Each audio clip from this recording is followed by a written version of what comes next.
പുലർച്ചെ 12:46 ഒരു miss call കണ്ടപ്പോൾ ആദ്യം എനിക്കൊന്നും തോന്നിയില്ലെങ്കിലും പിന്നെ 9:30 ആയപ്പോൾ വീണ്ടും എന്നെ 2 പ്രാവശ്യമായിട്ട് തിരിച്ചു വിളിച്ചു കേട്ടോ. ഒരേ സമയം ടെൻഷനും അതുപോലെ മനസ്സ് നിറഞ്ഞും ചെയ്ത ഒരു കൊറിയർ പാക്കിങ്ങിൻ്റെ കഥയാണ് ഇത്. തിരിച്ചു വിളിച്ച് ആദ്യമായി സംസാരിച്ചപ്പോൾ എനിക്കെന്തോ എൻ്റെ അമ്മേനെയൊക്കെ പോലെയാട്ടോ തോന്നിയത്. ഫോണിൽ സ്ക്രീൻഷോട്ട് എടുക്കാൻ അറിയാത്ത ഒരു സാരി കണ്ട് ഇഷ്ടപ്പെട്ടപ്പോൾ സമയം പോലും നോക്കാതെ അപ്പം തന്നെ ഫോൺ എടുത്ത് വിളിച്ച ഒരാൾ. അതെ, ഇത് തന്നെ സാരി. അതെ, ഇത് തന്നെ അഡ്രസ്. ഇന്ന് അയക്കുവോ സാരി? ഇനി ടെൻഷൻ എന്താന്ന് പറയാം. ആൾക്ക് ഗൂഗിൾ പേ ഉണ്ടായിരുന്നില്ല, ക്യാഷ് ഓൺ ഡെലിവറി ആയിട്ടാണ് സാരി വേണ്ടിയിരുന്നത്.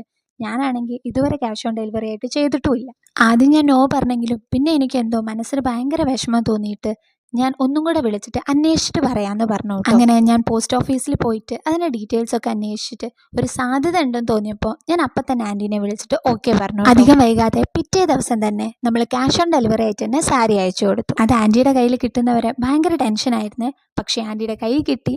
ആൻറ്റിയുടെ റിയാക്ഷൻ കൂടെ കേട്ടപ്പോൾ ഭയങ്കര, അതൊന്ന് കേട്ടു നോക്കിയാലോ? കിട്ടി മോളെ, കിട്ടി.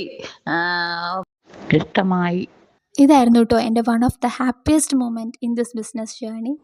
വളരെ സന്തോഷത്തോടെയാട്ടോ ഞാൻ ഈ വീഡിയോ ചെയ്യുന്നത്.